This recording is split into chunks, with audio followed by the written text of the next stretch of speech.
Bonjour à tous et à toutes, j'espère que vous allez bien et que vous avez passé une bonne semaine. Bienvenue à vous dans cette nouvelle vidéo dans laquelle je vais vous donner mon retour sur une nouvelle série HBO qui, je dirais, est passée relativement inaperçue. Mais bon, voilà. Je suis là justement pour en parler car c'est une série qui m'a marqué et qui, si je puis dire, fait partie des meilleures séries que j'ai pu voir pour cette année 2026. Mais elle pourrait aussi faire partie des meilleures séries que j'ai pu voir en fait dans tout le courant de ma vie. C'est une série qui a été créée et qui a été écrite par le même créateur et le même showrunner que celui qui avait fait Mon Petit Reine sur Netflix. Une série que j'ai pas encore vue mais qui me tarde de voir, voilà, par curiosité. Et donc aujourd'hui je vais vous donner mon retour sur la mini-série britannique Alphaman. Avant d'entamer les festivités, tout comme moi, vous aurez remarqué que la miniature, elle est pas ouf, hein. On a un gars barbu avec un autre qui a une tête beaucoup plus jeune. C'est donc ces deux personnes-là que nous allons être amenés par conséquent à suivre dans cette série. Et le truc, c'est que pendant un court instant, je me mets à votre place. Tu me montres deux bonhommes comme ça. Bon, l'affiche, elle donne pas vraiment envie, et plus particulièrement l'époque dans laquelle nous vivons. Wook, je suis obligé de le dire à un moment donné parce que c'est ce qu'il en est. Ça pourrait en freiner plus d'un pour regarder cette série. Et bien justement, j'ai envie de vous dire, oubliez cette image. Pour ma part, c'est la seule malheureusement que j'ai trouvée sur le net. J'en ai pas trouvé d'autres, donc il a fallu que je fasse avec. Mais une fois que l'image vous l'avez dépassée, je vous invite à aller la regarder. Par contre, je préfère vous le dire d'avance, je vous avertis, âme sensible, s'abstenir. Et oui, car cette série est une série particulièrement brutale. Et donc, par conséquent, je vais vous en dire ce qu'il en est. C'est donc une mini-série qui a été tournée dans un format de 6 épisodes et le tout dans une durée de 55 à environ 1h03, 1h05 à tout casser. Et cette série va nous raconter la vie, le destin de deux hommes. Donc ces deux hommes que vous pouvez voir par conséquent sur la miniature. L'un s'appelle Ruben, c'est celui qui a la barbe, et le plus jeune c'est Niall, interprété par Jamie Bell. Au passage, que je regrette un petit peu de ne pas voir plus que ça hélas à l'écran, alors que pourtant là dans la série il explose des compteurs, je vous raconte pas. Pareil pour le personnage de Ruben qui n'est ni plus ni moins par conséquent que Richard Gade, qui est par conséquent à la fois le showrunner mais également le scénariste de cette série, tout seul, hein. C'est vraiment lui qui a géré l'écriture et les dialogues. Et donc nous allons par conséquent suivre ces deux personnages qui vont s'avérer, si je puis dire, être des frères de sang, ou plutôt dans la série des frères d'amour. Ils ne sont pas demi-frères, attention, ils vont se considérer comme des frères, bien qu'ils aient deux mamans respectivement très différentes, mais qui vont se mettre ensemble suite à plusieurs éléments, mais que je vous laisserai découvrir en regardant cette série. Et donc nous allons suivre pendant 35 à 40 ans leur vie, leur destin, qui va s'entrecroiser jusqu'au jour du mariage.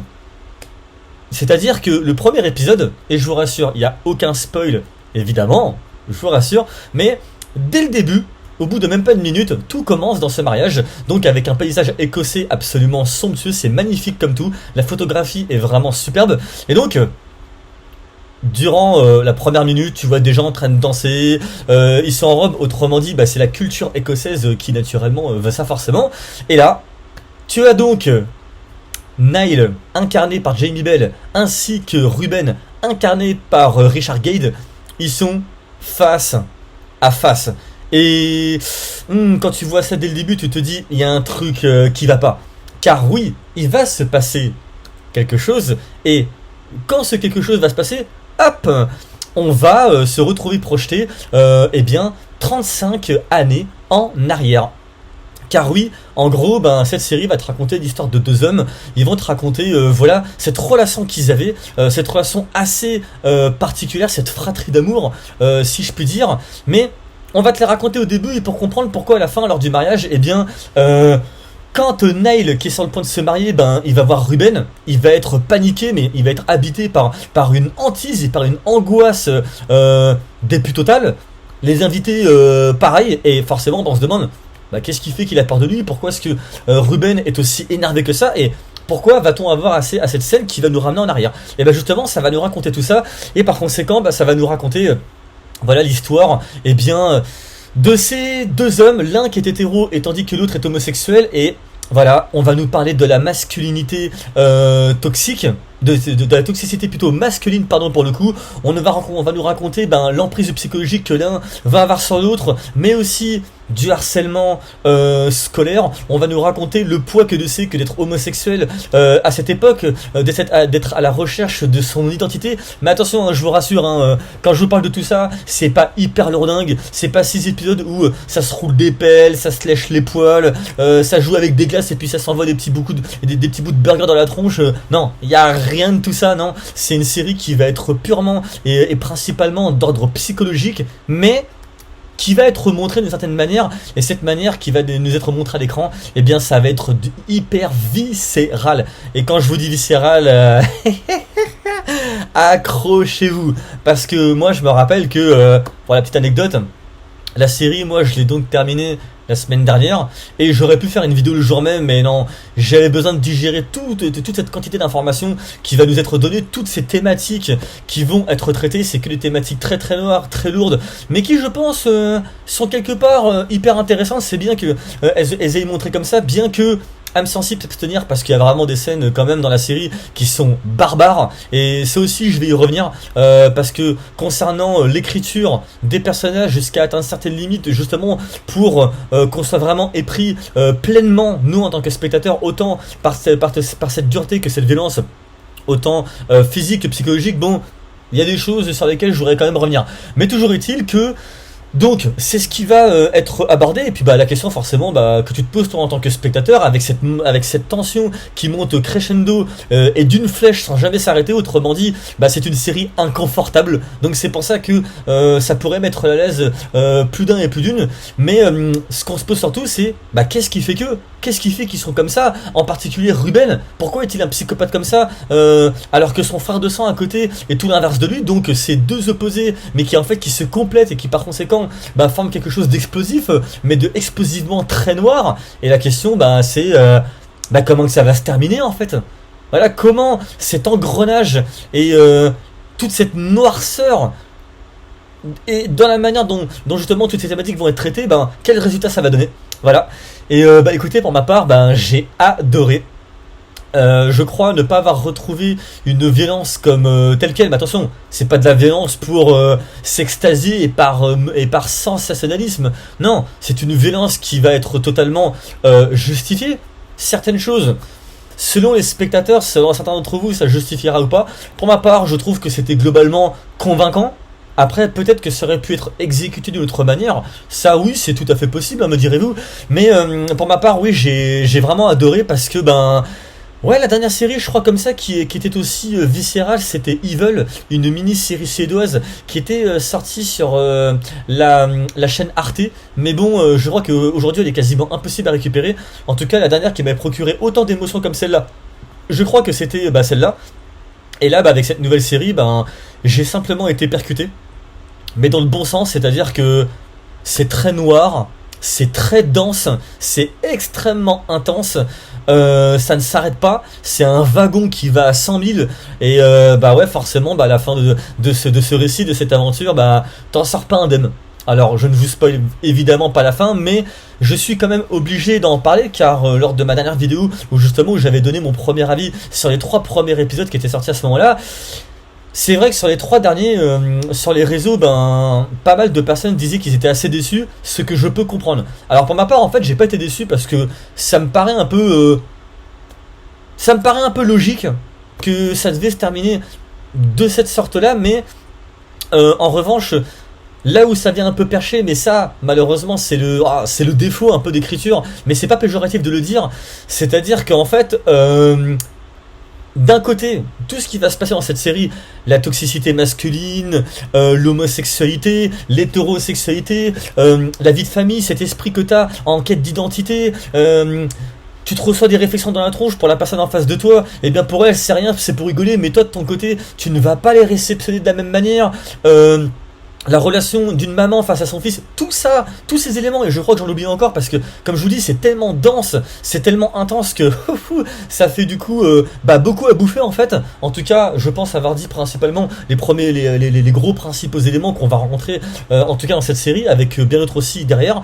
Mais vous voyez, donc tout ça, c'est une chose, c'est un fait, des choses qui pourraient nous arriver aussi au passage dans la vie de tous les jours, mais on est dans une fiction en fait. Et par définition, dans une fiction, t'as l'écriture, t'as son intensité, la façon dont tu vas écrire cette série, dont tu vas écrire les arcs narratifs, comment que tu vas les développer, et puis t'as aussi le suspense. Et le suspense, on me dira ce qu'on voudra, mais le suspense est intense, du premier épisode jusqu'au dernier. Et le problème qu'il y a, c'est que quand tu fais monter cette intensité, ce suspense, et que tu es avide d'avoir des réponses à toutes ces questions que tu te poses, eh bien, à la fin, tu t'attends à quelque chose. Et c'est ça, pour moi, la faiblesse de la mécanique de cette écriture, bien que j'ai quand même adoré ce qui m'a été proposé. Honnêtement, j'ai été servi. Ah, franchement, j'ai adoré manger ce qu'on m'a servi en termes de technique, la mise en scène, l'interprétation des personnages qui est explosif à souhait. Et l'écriture, surtout, l'écriture quoi. Les dialogues, je pense notamment aux épisodes 4 et 6. Dans l'épisode 4, t'as une scène qui va se passer dans un hôpital. Et d'ailleurs, petite parenthèse pour rebondir sur ce que je vous disais en termes de violence montrée à l'écran et depuis laquelle le showrunner va vraiment briser, pousser les curseurs, les limites et aller au-delà, c'est que dans l'épisode 4, le personnage de Ruben, il va faire quelque chose et de ce qu'il va faire, moi je me suis dit...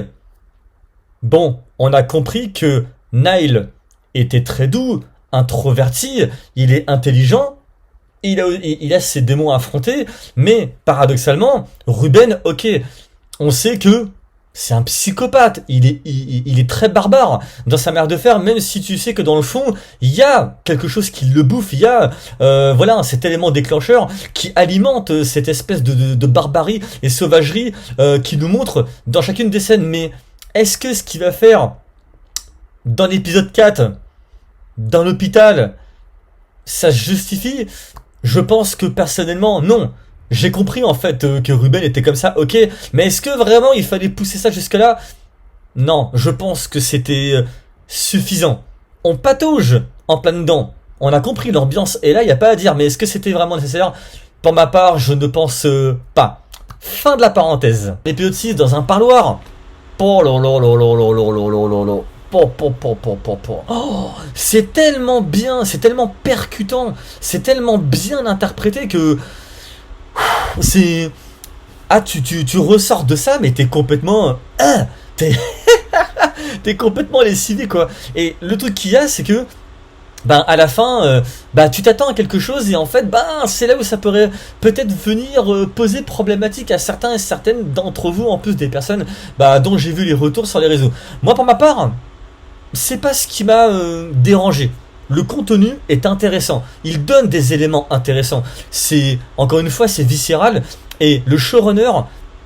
Il fait en sorte que toi, en tant que spectateur, quand tu vas ressortir du visionnage de cette série, il veut que tu t'en rappelles à jamais. Clairement, et pour le coup, je pense que le pari est pleinement réussi.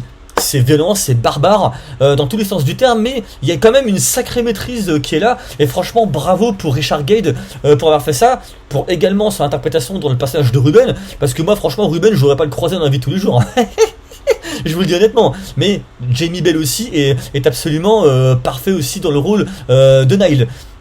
En revanche, par contre, ce qui m'a un peu ennuyé, c'est dans la dernière scène qui va donc conclure le récit, c'est-à-dire que le fond, pour ma part, il est cohérent compte tenu de tout ce qui s'est passé dans le récit, mais par contre, c'est son exécution que je trouve pour ma part à la fois mi-figue, mi-raisin. Voilà, voyez-vous, je m'attendais peut-être à autre chose. Mais bon, je pense qu'après la série, dans le fond, déjà bon, il faut la digérer pour commencer, toute cette noirceur, faut que la pilule la passe. Mais je pense qu'après, vous voyez, je dirais qu'il faut simplement l'accepter telle qu'elle est. Et puis voilà. Vous, dites-moi en commentaire ce que vous en avez pensé. Autrement, pour ceux qui ne l'ont pas vu, je vous invite à la voir. Elle vaut plus que le coup d'œil, encore une fois. La miniature, laissez tomber et regardez-la vraiment. Le montage, l'alternance entre le passé et le présent est parfaite. La mise en scène, l'écriture, c'est en béton. Là, vraiment, on a affaire à du lourd, à de la grosse masterclass. D'ailleurs, ça me rabiboche un petit peu avec HBO comparé de ce qu'ils nous proposaient avant, donc c'est cool. Et puis, sur ces belles paroles, je vous souhaite à tous et à toutes un très bon week-end. On se retrouve pour une prochaine vidéo et surtout, portez-vous bien. Ciao!